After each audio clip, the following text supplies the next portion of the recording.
একদিকে কর্ণ চ্যাটার্জিকে থ্রেট করল তটিনী, অন্যদিকে পাল্টা চালে বিজিতের ঠিকানায় পৌঁছে গেল পরশুরাম।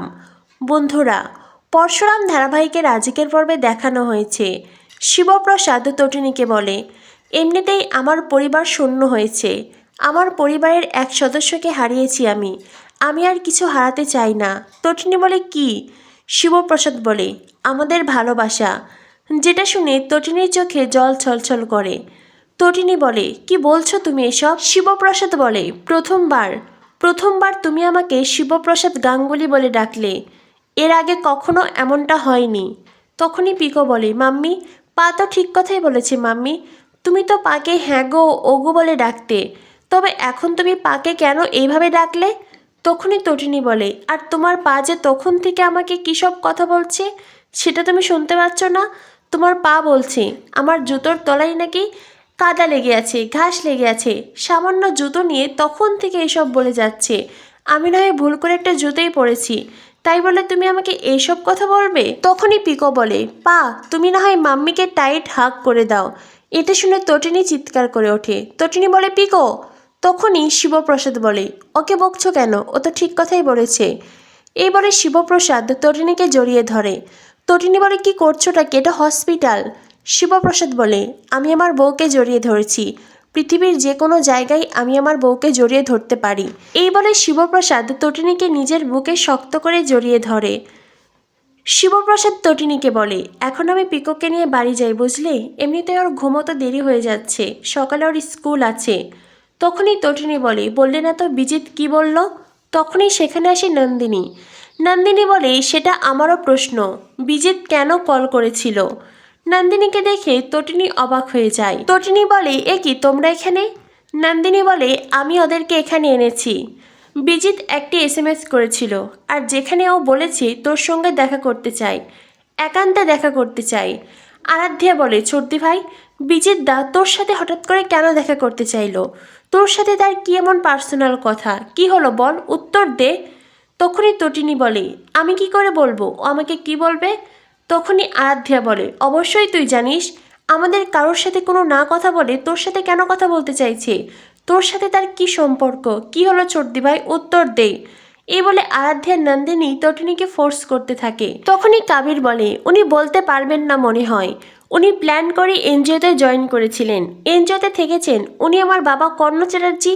তখনই তটিনী বলে, চুপ, একদম চুপ, আর একটাও কথা নয়, আমি এই কর্ণ চ্যাটার্জির নাম শুনতে চাই না, এখানে কর্ণ চ্যাটার্জির নাম উচ্চারিত হবে না। তখনই আরাধ্যার মা বলে, কিন্তু আয়েশির নাম তো উচ্চারণ করা যাবে। তটিনী, আমার আয়েশি বিজিতের সাথে আছে, কিন্তু বিজিত আমার আয়েশির সাথে কোনো যোগাযোগ করতে দিচ্ছে না। তুই পারবি আমার আয়েশিকে ফিরিয়ে আনতে, তুই বিজিতের সাথে দেখা করবি, তুই বিজিতের সাথে দেখা করলেই বিজিত আয়েশিকে ফিরিয়ে দেবে। কি হলো তটিনী, তুই বিজিতের কাছে যাবি, বল যাবি? তটিনী বলে, না, আমি বিজিতের সাথে দেখা করব না। আরাধ্যা বলে, কেন কেন দেখা করবি না? নন্দিনী বলে, তুই কিসের ভয় পাচ্ছিস তটিনী, কিসের ভয় তোর? তুই বিজিতের সাথে কেন দেখা করতে চাইছিস না বল? তটিনী বলে, না, আমি দেখা করব না। আয়েশির মা বারবার করে তটিনীকে ঝাঁকাতে থাকে, বারবার করে তটিনীকে বলে, তুই বিজিতের সাথে দেখা করবি, আমার মেয়েকে আমি ফিরে পেতে চাই, আমি আমার মেয়েকে ফিরে পেতে চাই। তখনই শিবপ্রসাদ বলে, করছেন কি, হ্যাঁ কি করছেন? ও অসুস্থ, ওর অপারেশন হয়েছে, আর আপনারা ওর সাথে এমন করছেন?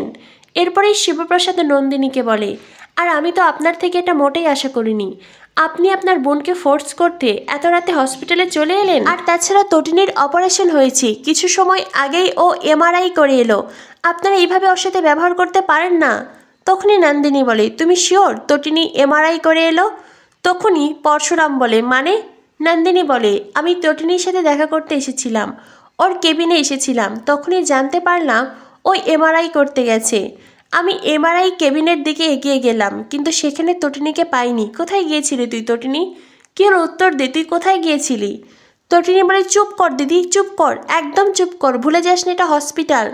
দিদি, আমার এটা ভাবতে খুব খারাপ লাগছে যে তুইও সবার মতো করে কথা বলছিস, তুইও কীরকম পাল্টে গেলি দিদি।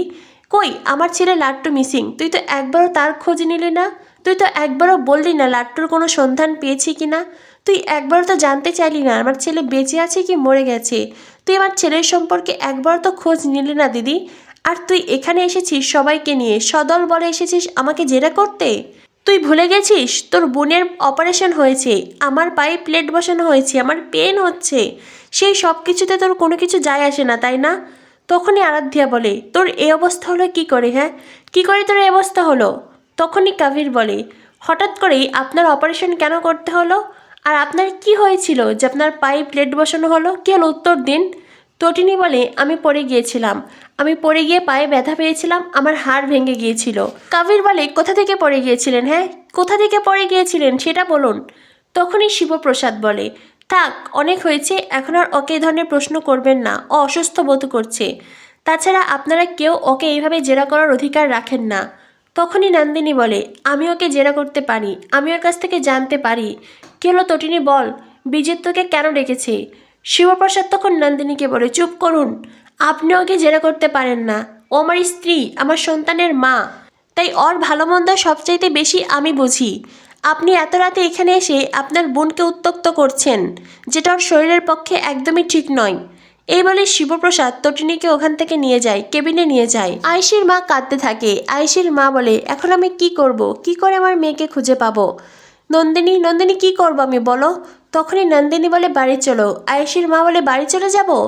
কাবির বলে, হ্যাঁ, এখানে থেকে আর কোনো লাভ নেই, তাই বাড়ি যাওয়াই ভালো। তবে একটা কথা মনে রাখবেন, তটিনী গাঙ্গুলি যদি বিজিতের সাথে দেখা না করে তো আপনারাও আপনাদের মেয়েকে খুঁজে পাবেন না। এটা বলে কাবির আরাধ্যাকে নিয়ে চলে যায়। আর আয়েশির মা কাঁদতে থাকে। নন্দিনী তাকে শান্ত হতে বলে। এদিকে দেখানো হয় শিবপ্রসাদ তটিনীকে শুইয়ে দেয়। তটিনী শিবপ্রসাদের হাত টেনে ধরে। তটিনী শিবপ্রসাদকে বলে, তুমি আমার ছেলেকে ফিরিয়ে আনবে তো? তুমি আমার লাট্টুকে ফিরিয়ে আনবে বলো? শিবপ্রসাদ তখন তটিনীকে আশ্বস্ত করে। এরপরেই তটিনীকে বাই বলে শিবপ্রসাদ তার কেবিন থেকে বেরিয়ে আসে। রিসেপশনিস্ট শিবপ্রসাদকে বলে, একটু আগে যে লোকটি কথা বলেছিল তিনি আবারও কল করেছেন স্যার। এরপরে পরশুরাম আবারও ফোন কানে তোলে। ফোনের ওপাশ থেকে বিজিত ভাবে হয়তোবা তটিনীই ফোন ধরেছে। বিজিত তটিনীকে বলে, কাল সকাল 10টায় দেখা করবে, আমি ঠিকানা বলে দিচ্ছি। মনে রেখো, এই ঠিকানায় না এলে তুমি আয়েশিকে পাবে না, আয়েশির বডি পাবে। এই বলে বিজিত তার ঠিকানা বলে। অন্যদিকে পরশুরাম সবটা শুনে ফেলে। এরপর দেখানো হয় বিজিত লাহিড়ী ঘর থেকে চলে যেতে চায়। আয়েশি বলে, বিজিত তুমি কোথায় যাচ্ছ? বিজিত বলে, আমার কাজ আছে। আয়েশি বলে, না বিজিত, তুমি এভাবে দরজা বন্ধ করে যাবে না, তুমি দরজা বন্ধ করে যাবে না। বিজিত তখন আয়েশিকে ধাক্কা মারে, আয়েশিকে বেডের ওপরে ফেলে দেয় আর দরজা লক করে চলে যায়। আয়েশি তখন দরজা বারবার করে ধাক্কাতে থাকে, বারবার করে বিজিতকে ডাকতে থাকে, কিন্তু বিজিত ফিরেও তাকায় না। আয়েশি কাঁদতে কাঁদতে ওখানেই বসে পড়ে।